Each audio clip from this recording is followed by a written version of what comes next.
Hi Camino Nuevo family, I'm Adriana Abich, Chief Executive Officer of Camino Nuevo Charter Academy. I hope everyone watching is healthy and safe as we get ready to close out this school year. I know you probably have a lot of questions for me, but the biggest one is, are we coming back to school? I want to answer that question and several others in this video and be as candid and transparent as possible by sharing what I actually know to this point. But first, I want to thank all of you, our educators, support staff, our families. Thank you so much for your patience and support during this time. To our students, I know this has been difficult for you. You miss your friends and your teachers, and the truth is, learning from home is not the same as being at school. Parents, I know it's been challenging for you to worry about the health of your loved ones while balancing work and childcare. With the economy in recession, we know that many more families are struggling right now. During this time, our educators and support staff have gone above and beyond, and I am so proud of what they've done in such a short amount of time for their students and families.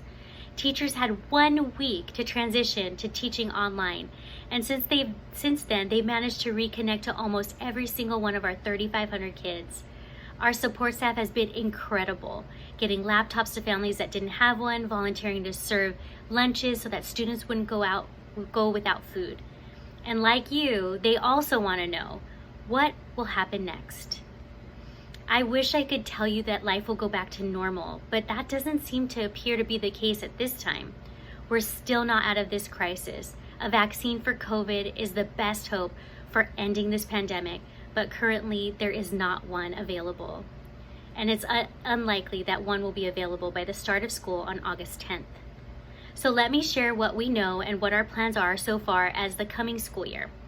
Currently, our leadership team is planning for several possible scenarios, but the most likely is a hybrid model that will allow for small groups of students to be on campus, and while others who have access to electronic devices keep learning from home. This scenario minimizes infection when only a fraction of students are on campus. Some students will receive online instruction, and if they do not have access to the internet, they will continue to receive printed packets. With any scenario involving the reopening of campuses, we will follow the guidance and safety protocols from the state and from local health officials, as well as the Centers for Disease Control and Prevention. This will likely mean screening students and staff at arrival for symptoms, enforcing face coverings and social distancing at all times, increasing cleanings and promoting good hygiene, such as frequent hand washing. It will also mean having plans in place if students or staff get sick and training everyone, including students, on these health and safety protocols. Again, we don't know yet what the new school year will look like, but we promise to keep you updated as we get more clarity in the coming weeks. Now, I'd like to turn to questions about the end of the school year and summer bridge. Soon after shifting students to distance learning in April, we adopted a new grading policy. For high school students, depending on their participation during distance learning, a student's grade will either stay the same or better than it was on March 12th, which was the last day of on-campus instruction. For K-8 students, they will receive an EC or an IEC. EC means that your child turned in 60% of their weekly assignments. IEC means that they did not have enough evidence to provide for those assignments. We knew that this pandemic would impact students and families in different ways, and we decided that this was most fair and appropriate for all students. Final report cards will be mailed out June 22nd. Until then, you can reach out directly to your teacher for your child's performance. This brings me to the topic of culminations and graduation. By now, you've already been informed that these in-person events have been canceled for the spring. This was a difficult decision, but one that was necessary to protect everyone's health. My heart goes out to our high school seniors, the class of 2020.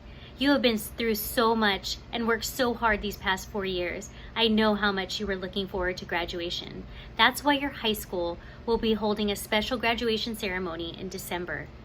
We want to celebrate your achievements and honor your family's sacrifice when it is safe to be together again. You should have received a letter from your school principal including information about picking up diplomas. While in-person celebrations can't happen for now, we are finding other ways to celebrate the end of the school year. I was delighted to participate in a virtual signing day ceremony. I know our community will continue to celebrate and find ways to inspire and support our scholars before the last day of school on June 16th. Lastly, I'd like to remind everyone that Summer Bridge program will be online, and it will run from June 17th through July 15th for high school students and July 6th through the 31st for elementary and middle school. Parents who have students in preschool through 5th grade will have several opportunities to attend workshops over the summer and learn how to support your child's learning when the new school year starts. Check Parent Square or contact your school directly for more details. Thank you so much for tuning in, and I hope you will tune in again in 2 weeks for more updates. I will be answering more of your questions about the reopening of schools and talking about how our community can stay connected over the summer and what resources and supports are available for students. Thank you for watching and have a great last week of school.